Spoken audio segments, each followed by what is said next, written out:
guys, Susie here. Hey, John here. Welcome to the channel. And today we want to discuss with you guys and share with you what we would do to our business and work on to make it keep growing if we only had a little bit of time every day. Especially now over the summer, we have the kids home, our schedules are sporadic. So what would we focus on if we only had 30 minutes a day to make our business grow? And even if it's not in the summer when you're watching this video, I don't know about you, but I don't have extra hours in the day just to dilly-dally and do unnecessary things. So what we're going to do is distill down the way to prioritize all your efforts on your business. And what's great about this video is there's two of us. We're very different in how we pursue business. Both strategies work. Both of ours have worked. So we're going to come at this same problem from two different angles, and you decide which one is for you. Right, I love that. So John is much more take action, get results faster. I'm more of the, we're going to test things out. We're going to take it slow. I'm going to see what I'm comfortable with. And that's how I started growing my business. John kind of dives in and does it. So. All right, so I'll go ahead and go first, segueing about that whole diving in thing.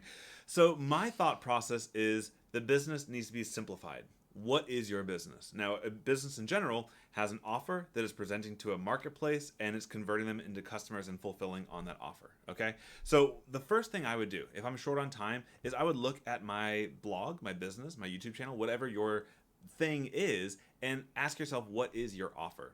If you don't have an offer, and when I say offer, it could be product, it could be a course, it could be a service, it could be simply affiliate products that you recommend, but what is the thing that's going to drive your business and actually move it forward? If you're not working on that, you're probably diverting your focus on the wrong things. Again, from my perspective. So the first thing I would do, if I don't have an offer, I would spend my time to develop that offer. All right, I like it. Now, once you have one, and by the way, this doesn't have to be a 27,000 hour course. This could simply be, hey, I have a skill that's valuable.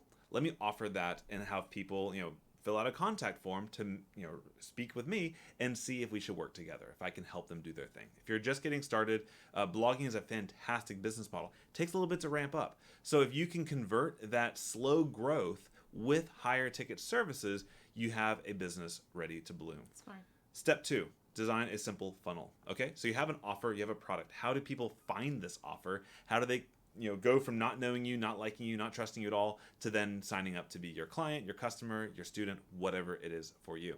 All right, what that could be for me, the most simple thing, if you have client offers, client work to offer, a contact form on your website where they can reach out to you, ask a question, you can engage, connect on Facebook Messenger. You don't need any fancy booking software if you're just getting started. That can be the absolute simple funnel you can do. A bit more intense than that, maybe you have a free gift. Because contact forms, it's 2021, not many people like contact forms. So give them a cheat sheet, give them a case study, make a little video that shows that you know what you're talking about. And then once they opt in for that, convert them by asking them, hey, do you want to talk? Do you want to buy? Whatever your individual process is, make sure it's a simple funnel that you can look at on a sheet of paper or on an iPad like this and know what's going on and manage it over time. All right, and the last thing I would do, once you have those two pieces, that's your product, that's your funnel to get them in, drive traffic to it. Now, this is a very obvious thing. How do you drive traffic? It's going to depend on what you are excellent at, what you are comfortable with doing, and what you can do consistently. For me, I don't mind going live on YouTube and discussing a product, discussing a service, teaching a strategy. That works for me. Live video is fantastic. If you're not comfortable with video, write a blog post. Run Facebook ads if you are into that type of thing like I am. Post on social media. Post on social media. Whatever your traffic strategy is, now that you have the pillars of your offer is generated and your funnel is there, any form of traffic that drives into the top of that funnel is going to be an effort well spent. So those are the top 3 things I would do. We can talk more about it later. How does that sound to you, Susie? I love it. That's fantastic. So if you have an offer already, if you are comfortable with selling services, that is awesome.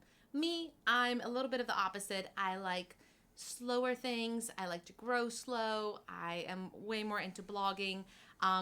It stresses me out to be on the phone. I don't want to have anything on my calendar. No. I will text you back next week if you text me. There's so many other things going on. I don't need something else yelling at me. So my strategy is much slower, but kinder and more passive and more stress free.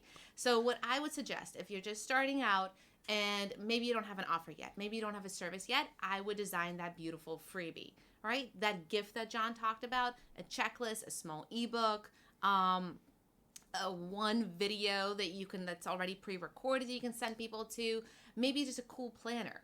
Have that freebie and then drive traffic to it. So freebie, traffic, and grow your email list. So I would focus on that. If you only have 5 minutes a day, if you are very limited on your time, I would make sure that you have a phenomenal freebie. Then I would drive traffic to that freebie, and then I would nurture that email list. So those are my top 3 things. And that's what I do over the summers, or when the kids are home, or when our schedules are more busy. I focus on growing my email list, because I always know if I have that email list and I'm nurturing them and I email them once a week, then when I have my offer, when I have my promotion that I want to send, my email list is warm, I've been chatting with them, and then that big pop of sales can come in. Kind of like, what do you always explain to me when I get stressed with low days? Yeah, whenever we have low days, we think, oh my goodness, there's something wrong, the business is breaking, it's not good, right? I like to think of it like an archer. You have your bow, you have your bowstring, and you have your arrow.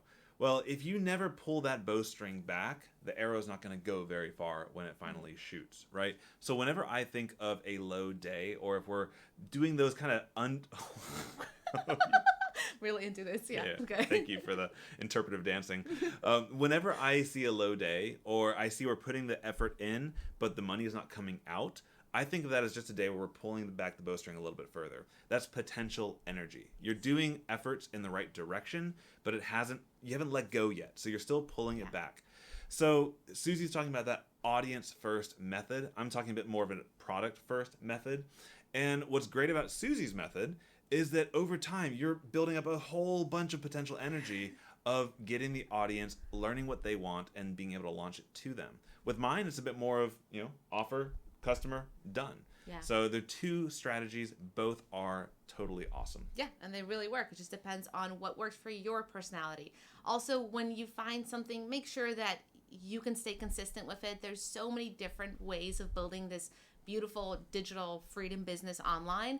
Find what works for you. We've both found different methods, and we're here to help you find what's right for you. That's the 3rd time I said that. Anyway, we have a list of 100 things that you can do that takes 5 minutes or less to help you grow your business, especially if you're low on time, you're a little stressed, you don't know what to do. Just go through the little list, grab one of the 100 things, and implement it so that you know you're slowly building that potential energy and you're slowly moving forward.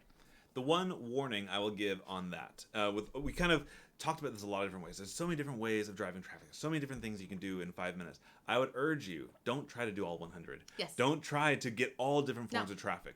Pick one. Yeah. Get really good at it. When you get better at it, you'll come across more authentically, you'll get it out more efficiently, and you'll have that momentum build up. You'll build that wave. If you choose to go down the YouTube route, you'll build up that wave of subscribers and viewers growing. If you go down the blogging route, Google will start to give you more and more love on the first page.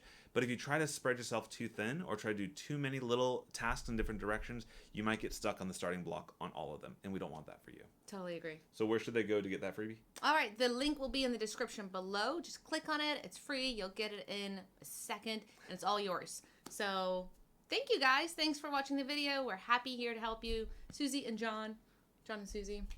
Yeah, I don't know how to sign off these videos. You go. If you enjoyed this, subscribe. If you want to hear more Susie jokes, subscribe as well. They're great.